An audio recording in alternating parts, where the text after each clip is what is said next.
جی ناظرین، میں ہوں عدنان علی مرتضیٰ اور آپ دیکھ رہے ہیں آور نیوز۔ خبروں کا رخ کرتے ہیں ڈیرہ غازی خان کے علاقے تھانہ درخواست جمال خان کی طرف، جہاں سے ہمارے رپورٹر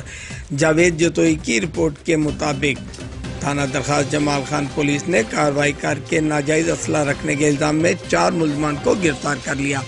ایس ایچ او درخواست جمال خان راؤ ساجد فرید بمائے پولیس نے دوران کارروائی غلام اصغر ولد طوطا خان سے کلاشنکوف